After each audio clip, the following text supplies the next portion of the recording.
নমস্কাৰ, এই মুহূৰ্তত দিবলৈ লৈছোঁ আজিৰ সন্ধিয়াৰ বহুকেইটা গুৰুত্বপূৰ্ণ খবৰ।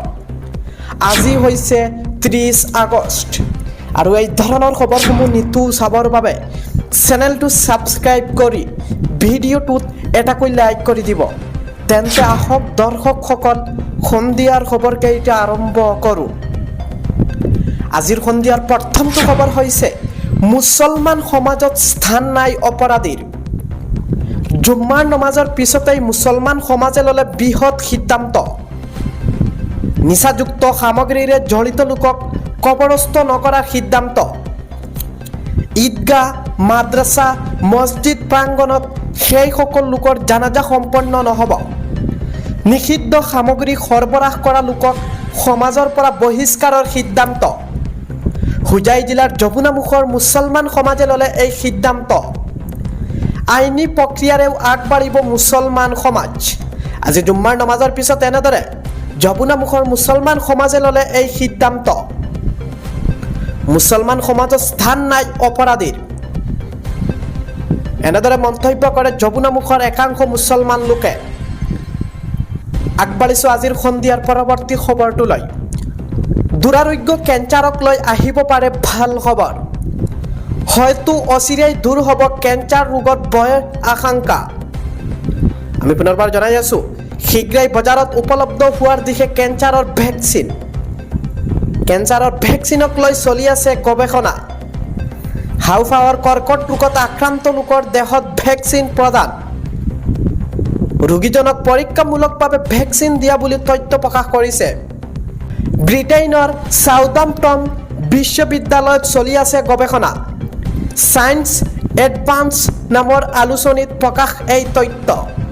দুৰাৰোগ্য কেঞ্চাৰক লৈ আহিব পাৰে এই সুখবৰ। আগবাঢ়িছোঁ আজিৰ সন্ধিয়াৰ পৰৱৰ্তী খবৰটোলৈ।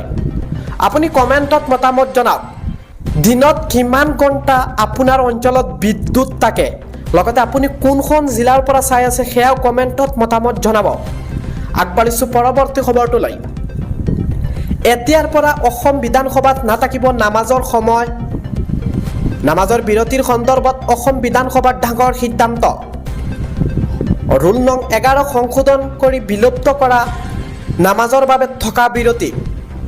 সৰ্বসন্মতিক্ৰমে এই সিদ্ধান্ত অসম বিধানসভাৰ মজিয়াত। সৈয়দ ছাদুল্লাৰ দিনৰ পৰা চলি আহিছিল এই নিয়ম। অহা বিধানসভাৰ পৰা কাৰ্যকৰী হ'ব এই নতুন নিয়ম।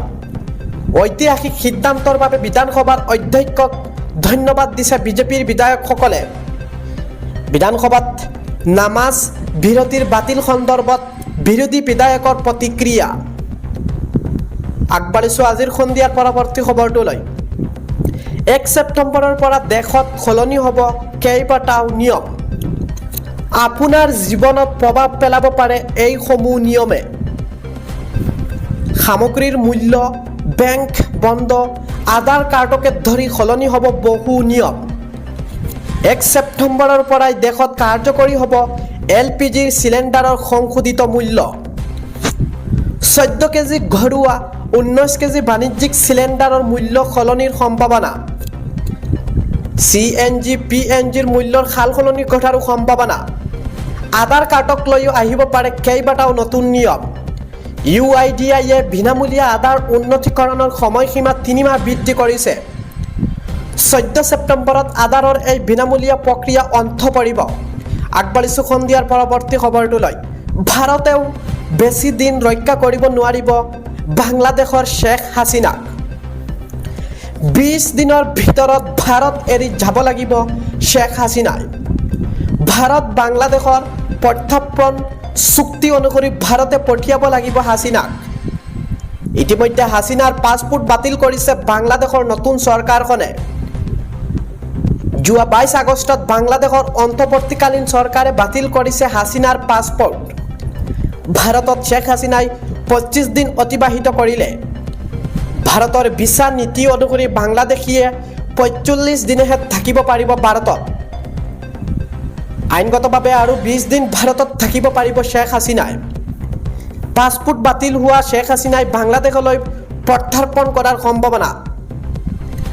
নতুন পাছপোৰ্টৰ বাবে হাছিনাক লাগিব বাংলাদেশৰ ক্লিয়াৰেন্স। আৰু ৭৬টা গোচৰ ৰুজু হৈ থকা হাছিনাই বাংলাদেশৰ ক্লিয়াৰেন্সত দিয়াৰ সম্ভাৱনা ক্ষীণ। বাংলাদেশলৈ উভতি গ'লেও কাৰাবন্দী হ'ব পাৰে শ্বেখ হাছিনা। ভাৰতেও বেছিদিন ৰক্ষা কৰিব নোৱাৰিব শ্বেখ হাছিনাক।